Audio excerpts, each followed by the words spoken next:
সংবাদ সবাইকে স্বাগত জানাচ্ছি। আমি ফিরোজ তোহা। শুরুতেই সংবাদ শিরোনাম। শুরুতেই জানাবো এই মুহূর্তে হাতে পাওয়া সকালের সর্বশেষ গুরুত্বপূর্ণ সংবাদ। যারা ব্যাংক লুটপাট করেছে একীভূত তাদের জন্য আরেকটা সুযোগ বলে মন্তব্য করেছেন বিএনপির স্থায়ী কমিটির সদস্য আমির খসরু মাহমুদ চৌধুরী। এবারে জানাবো বিএনপির স্থায়ী কমিটির সদস্য ডক্টর খন্দকার মোশাররফ হোসেনের শারীরিক অবস্থার খোঁজ খবর নিতে তার বাসায় যান দলের মহাসচিব মির্জা ফখরুল ইসলাম আলমগীর। এবারে জানাবো টাঙ্গাইলের মধুপুর উপজেলা নির্বাচনকে কেন্দ্র করে আওয়ামী লীগের দু গ্রুপের সংঘর্ষে অন্তত 10 জন আহত হয়েছেন। রাত 10:30টার দিকে মধুপুর বাস স্ট্যান্ডে এই সংঘর্ষের ঘটনা ঘটে। এ সময় বেশ কয়েকটি ব্যবসা প্রতিষ্ঠান, বাসাবাড়ি ও মোটরসাইকেল ভাঙচুর করা হয়। জানিয়ে দেব, প্রধানমন্ত্রী শেখ হাসিনা আজ মন্ত্রিসভার বৈঠকে ইরান ইসরায়েল উত্তেজনার ফলে মধ্যপ্রাচ্যে সৃষ্ট চলমান অস্থিরতার সম্পর্কে সতর্ক থাকতে এবং এর ফলে বাংলাদেশে যে কোনো বিরূপ প্রভাব মোকাবেলায় প্রয়োজনীয় পদক্ষেপ নিতে সংশ্লিষ্ট সব মন্ত্রণালয়কে নির্দেশনা দিয়েছেন। জানিয়ে দেব, দেশের বিভিন্ন স্থানে চিকিৎসকদের উপর হামলা ন্যাক্কারজনক আখ্যা দিয়ে এ বিষয়ে উদ্বেগ প্রকাশ করেছেন চিকিৎসকদের সংগঠন ডক্টরস অ্যাসোসিয়েশন অব বাংলাদেশ। এবং সর্বশেষ জানাবো আন্তর্জাতিক সংবাদ। ইহুদিবাদী ইসরায়েলকে এখন কিভাবে রক্ষা করবে যুক্তরাষ্ট্র। প্রিয় দর্শক, এ বিষয়ে থাকছে একটি বিস্তারিত আলোচনা, সঙ্গেই থাকুন।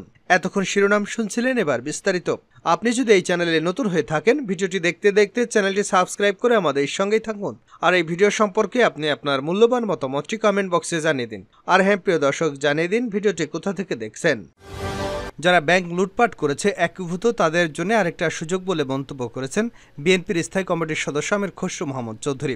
বুধবার রাজধানীর জাতীয় প্রেস ক্লাবে এক আলোচনা সভায় তিনি এমন মন্তব্য করেন। আমির খসরু বলেন, সরকার সিদ্ধান্ত নিচ্ছে ব্যাংক একীভূত করবার। একীভূত তো কোনো সরকারের সিদ্ধান্ত হতে পারে না, এটা বাজারের সিদ্ধান্ত। এটা করতে শেয়ার হোল্ডারদের মতামত প্রয়োজন হয়। কিন্তু কি দেখা যাচ্ছে, শেয়ার হোল্ডারদের কোনো খবর নেই। সরকার সিদ্ধান্ত দিচ্ছে ব্যাংক একীভূত করতে হবে। তিনি বলেন, যারা লুটপাট করে খেয়ে ফেলেছে তাদের জন্যই এই একীভূতকরণ আরেকটা সুযোগ সৃষ্টি করে দিয়েছে। তাদেরকে রক্ষা করবার জন্যে যারা লুটপাট করে বাংলাদেশের সম্পদ নিয়ে গেছে, যারা ব্যাংকের আমানতের টাকা লুটপাট করেছে, তাদেরকে আরও সুবিধা দেওয়ার জন্য জোর করে এই একীভূত করার প্রক্রিয়া নিয়েছে সরকার। সরকারের সব অপকর্মের বিরুদ্ধে বিরোধী দলগুলোর ঐক্য অটুট থাকার কথা পুনর্ব্যক্ত করে আমির খসরু বলেন, সুখবর হচ্ছে বাংলাদেশের মানুষ আজকে তাদের অবস্থান পরিষ্কার করেছে। যারা বিরোধী দল আছে আমাদের ঐক্য অটুট আছে, বিএনপির ঐক্য অটুট আছে। এই ঐক্য ভাঙতে এমন কিছু নেই যে করেনি। টাকা পয়সা, ভয় ভীতি, জেল জুলুম, নিপীড়ন, নির্যাতন সবকিছু দিয়ে চেষ্টা করা হয়েছে। বিরোধী দলের নেতাকর্মীরা ধান খেতে ঘুমিয়েছে, বেড়িবাঁধে ঘুমিয়েছে, কিন্তু আপোষ করেনি। বিরোধী দলের নেতারা কেউ আপোষ করেনি। আমরা 31 দফা ঐক্যবদ্ধভাবে দিয়েছি। এটা চলমান আন্দোলনের দফা, অর্থাৎ মুক্তিযুদ্ধের সাম্য, মানবিক মর্যাদা, ন্যায় বিচার ইত্যাদি বিষয় এক হয়েছে। আমাদের আন্দোলন চলমান আছে। জাতীয় সমাজতান্ত্রিক দল জেএসডির উদ্যোগে 10 এপ্রিল স্বাধীনতার ঘোষণাপত্র প্রকাশের দিনটি প্রজাতন্ত্র দিবস হিসেবে স্বীকৃতির দাবিতে আলোচনা সভা হয়। সভায় প্রজাতন্ত্র দিবসের দাবি উপস্থাপন করেন জেএসডির সাধারণ সম্পাদক শহীদুদ্দিন মাহমুদ স্বপন। ঘণ্টাব্যাপী একান্ত আলাপচারিতায় ফখরুল ও মোশাররফ। বিএনপির স্থায়ী কমিটির সদস্য ডক্টর খন্দকার মোশাররফ হোসেনের শারীরিক অবস্থার খোঁজ খবর নিতে তার বাসায় যান দলের মহাসচিব মির্জা ফখরুল ইসলাম আলমগীর। বুধবার সন্ধ্যা 6:50 ডক্টর খন্দকার মোশাররফ হোসেনের গুলশানের বাসায় যান বিএনপি মহাসচিব। এরপর প্রায় 1 ঘণ্টা তারা একান্ত আলাপ করেন। বিএনপির মিডিয়া সেলের সদস্য শাহরুখ কবির খান এ তথ্য নিশ্চিত করেছেন। তিনি বলেন, বিএনপির স্থায়ী কমিটির সদস্য ডক্টর খন্দকার মোশাররফ হোসেনের স্বাস্থ্যের খোঁজ নিতে সন্ধ্যা 6:50 দলের মহাসচিব তার বাসায় যান।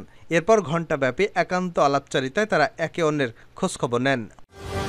মধুপুরে আওয়ামী লীগের দুপক্ষের সংঘর্ষে আহত 10। টাঙ্গাইলের মধুপুর উপজেলা নির্বাচনকে কেন্দ্র করে আওয়ামী লীগের দু গ্রুপের সংঘর্ষে অন্তত 10 জন আহত হয়েছেন। মঙ্গলবার রাত 10:30টার দিকে মধুপুর বাস স্ট্যান্ডে এই সংঘর্ষের ঘটনা ঘটে। এ সময় বেশ কয়েকটি ব্যবসা প্রতিষ্ঠান, বাসাবাড়ি ও মোটরসাইকেল ভাঙচুর করা হয়।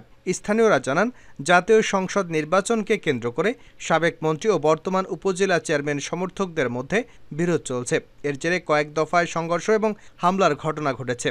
এরই ধারাবাহিকতায় আসন্ন উপজেলা নির্বাচনকে কেন্দ্র করে উভয় পক্ষের মুখোমুখি অবস্থান প্রকাশ্যে রূপ নিয়েছে। দুপক্ষের শক্ত অবস্থানে যে কোনো সময় হামলা, পাল্টা হামলা থেকে বড় ধরনের রক্তক্ষয়ী সংঘর্ষ ঘটনার শঙ্কা রয়েছে। মধুপুর উপজেলা চেয়ারম্যান ও উপজেলা আওয়ামী লীগের সাধারণ সম্পাদক সারোয়ার আলম খান আবু বলেন, সাবেক মন্ত্রী ডক্টর আব্দুর রাজ্জাকের লোকজন আমাদের শান্তিপূর্ণ প্রচারণায় অতর্কিত হামলা চালিয়ে 6 জনকে আহত করেছে। পরে আমার সমর্থকরা সংগঠিত হয়ে তাদের ধাওয়া দিলে ছত্রভঙ্গ হয়ে যায়। এরপর তারা পুলিশ পাহারায় এসে আমাদের নির্বাচনী অফিস, বাসাবাড়ি ও ব্যবসা প্রতিষ্ঠানে ভাঙচুর চালায়। আমার আহত সমর্থকরা এখন ঘাটাইলের একটি হাসপাতালে চিকিৎসা নিচ্ছে। এ বিষয়ে মন্ত্রী সমর্থক মধুপুর পৌরসভার মেয়র সিদ্দিক হোসেনের ফোন কল করা হলে তিনি রিসিভ করেননি। মধুপুর থানার ভারপ্রাপ্ত কর্মকর্তা মোল্লা আজিজুর রহমান জানান, উপজেলা চেয়ারম্যান ও উপজেলা আওয়ামী লীগের সাধারণ সম্পাদক আবুল হোসেন আবু এবং মধুপুর পৌরসভার মেয়র সিদ্দিক হোসেন গ্রুপের মধ্যে ধাওয়া পাল্টা ধাওয়া হয়েছে। খবর পেয়ে পুলিশ গিয়ে 4 রাউন্ড টিয়ারশেল ছুড়ে পরিস্থিতি নিয়ন্ত্রণে আনে। যুদ্ধ পরিস্থিতি মোকাবেলায় পূর্ব প্রস্তুতির নির্দেশ প্রধানমন্ত্রীর। প্রধানমন্ত্রী শেখ হাসিনার মন্ত্রিসভার বৈঠকে ইরান ইসরায়েল উত্তেজনার ফলে মধ্যপ্রাচ্যে সৃষ্ট চলমান অস্থিরতার সম্পর্কে সতর্ক থাকতে এবং এর ফলে বাংলাদেশে যে কোনো বিরূপ প্রভাব মোকাবেলায় প্রয়োজনীয় পদক্ষেপ নিতে সংশ্লিষ্ট সব মন্ত্রণালয়কে নির্দেশনা দিয়েছেন।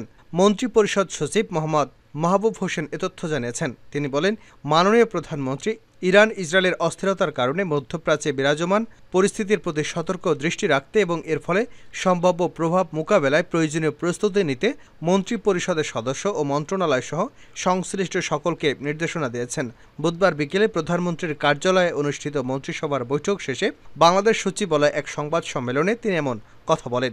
মাহবুব আরও বলেন, প্রধানমন্ত্রী মধ্যপ্রাচ্যের অস্থিরতার কারণে বাংলাদেশে সম্ভাব্য প্রভাব মোকাবেলায় প্রস্তুতি নিতে সংশ্লিষ্ট মন্ত্রণালয়কেও নির্দেশনা দিয়েছেন।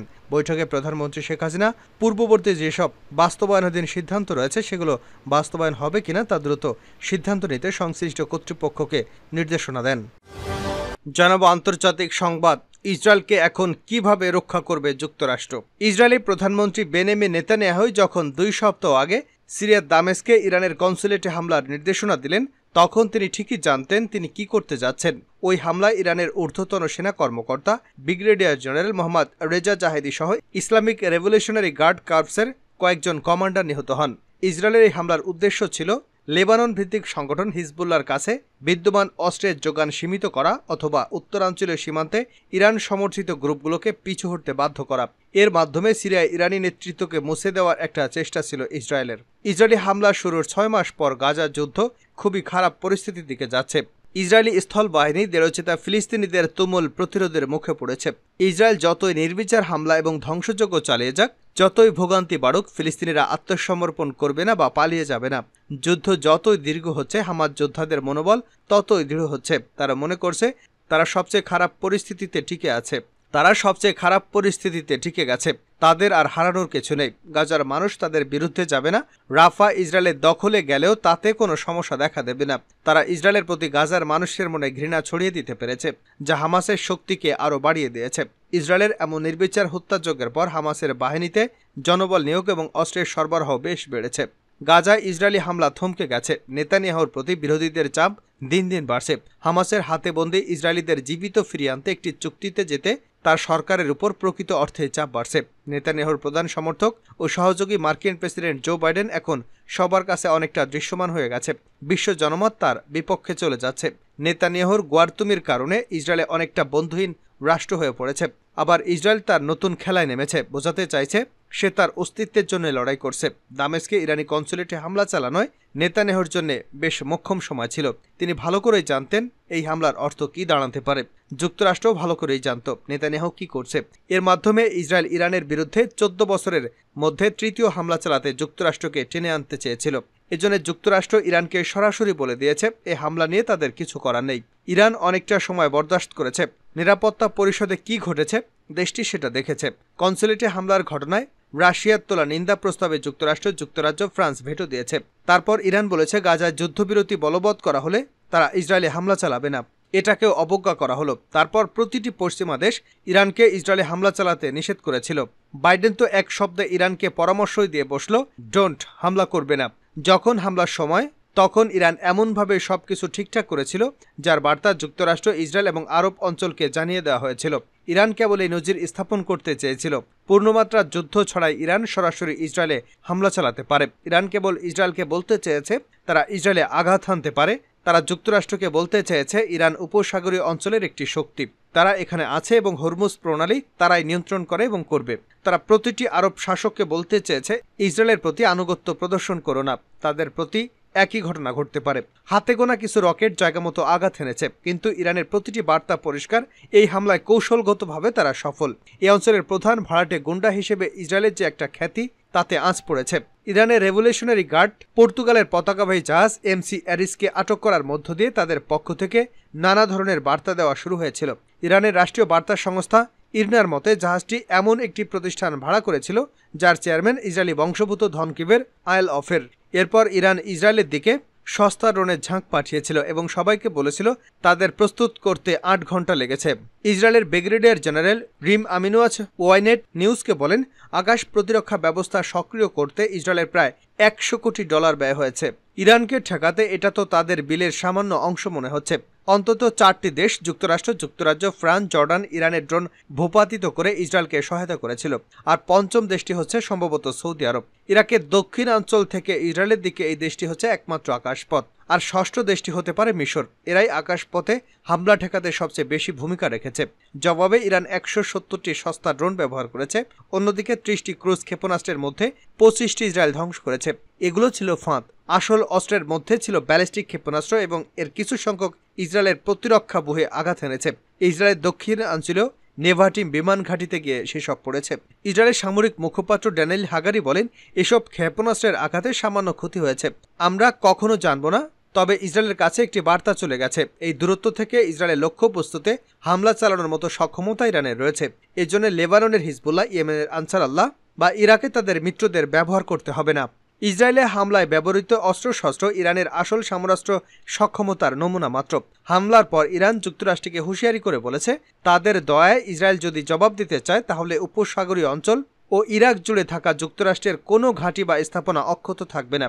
2020 সালে কুচ বাহিনীর প্রধান হাশেম সুলাইমানিকে হত্যার পর একইভাবে ইরাকে যুক্তরাষ্ট্রের ঘাঁটিতে হামলা চালিয়েছিল ইরান।